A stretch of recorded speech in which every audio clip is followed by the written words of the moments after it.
Today I'd like to talk about the very first Thanksgiving. Thanksgiving is a great feast.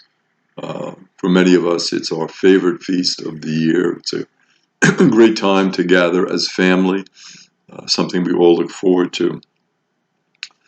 And it causes us to reflect on that very first Thanksgiving.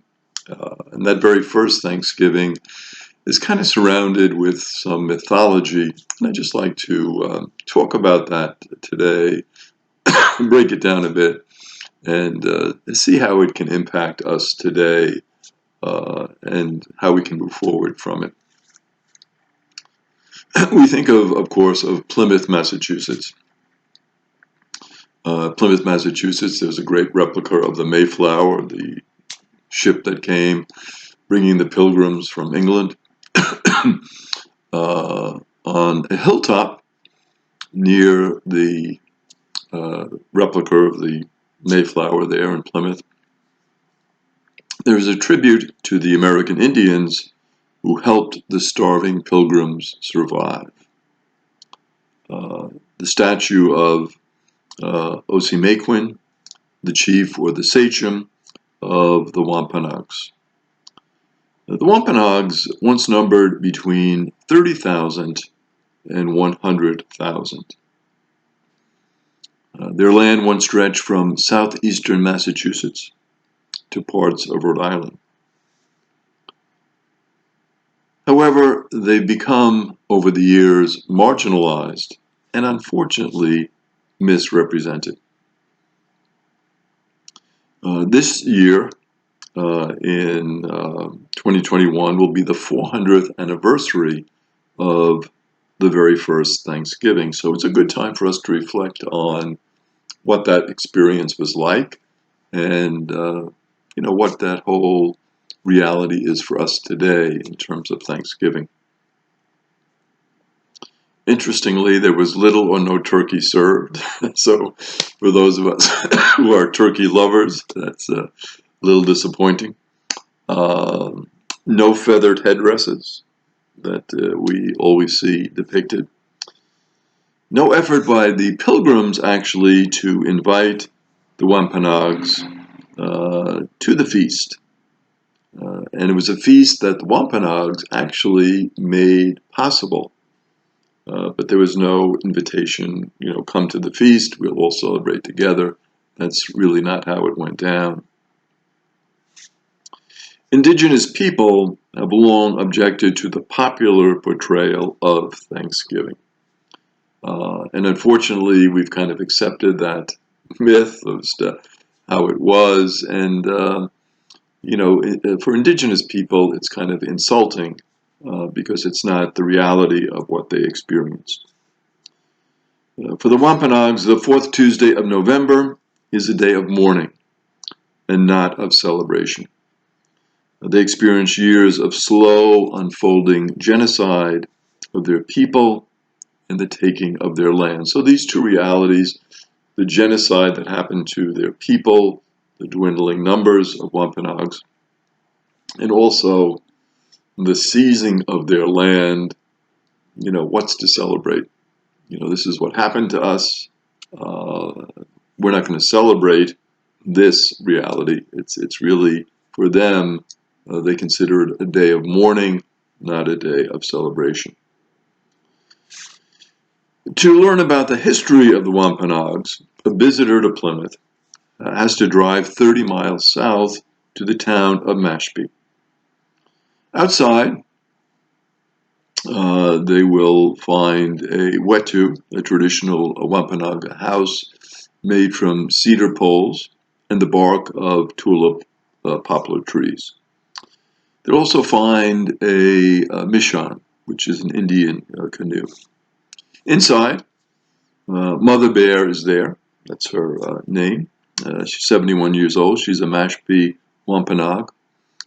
She is there hand-stitching a deer skin hat. And she's one of the keepers of the Wampanoags version of the first Thanksgiving. So we have the kind of standard American version. We have the actual Wampanoag version, what happened.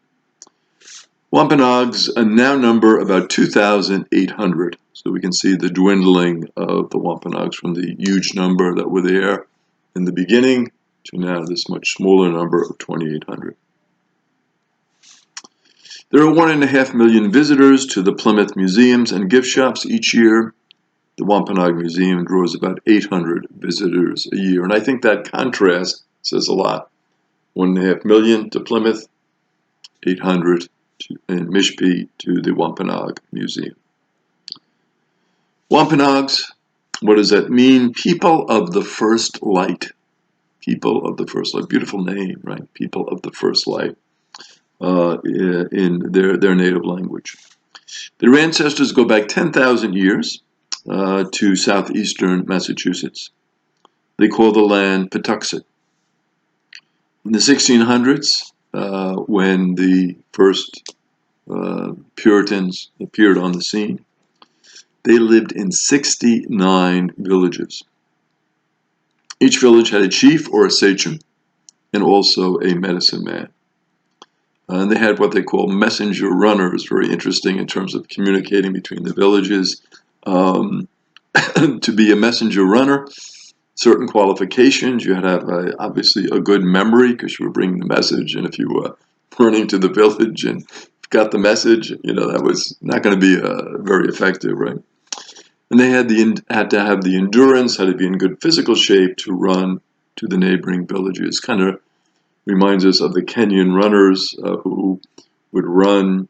They run in all the marathons and in the Olympics, and they would run to their school, run home for lunch, run back, and this is how they would get in shape. So these messenger runners, that type of thing, they were in very good physical shape.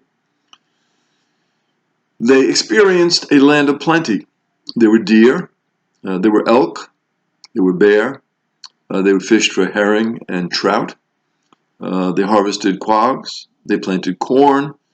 They used fish remains as fertilizer. They realized that the fish remains were a very effective fertilizer for them. In the winter, they would move inland, and in the spring, back to the coastline. They traded and they fought with European explorers since 1524. So the 1621 date, almost 100 years later than their first experience of the European explorers.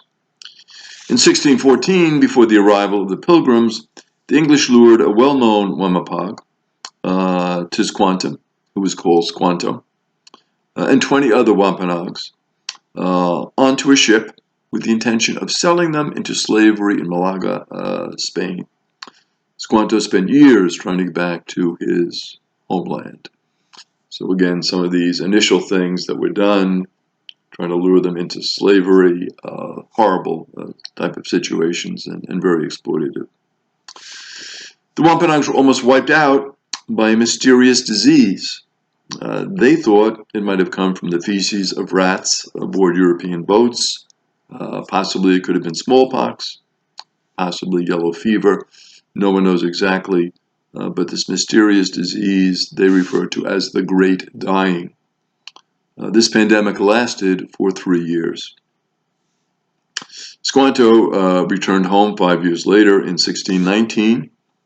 When he returned home, 2/3 of his people had died. The Great Dying. 2/3 wiped out.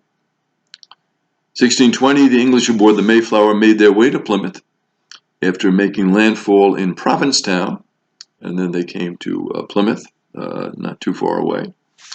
They brought their women and children, and the Wampanoags, when they saw this, that the women and children were coming, they knew that this was not going to be about fighting. This was going to be more about settling, because you don't bring your women and children, obviously, to a fight. So they knew this was a little bit different than what they'd experienced from some of the other settlers. In their first winter, half died. Half of the Pilgrims died due to cold, starvation, and disease. Usmaquin, often referred to as Massoid, means the great sachem. His nation had been ravaged by disease.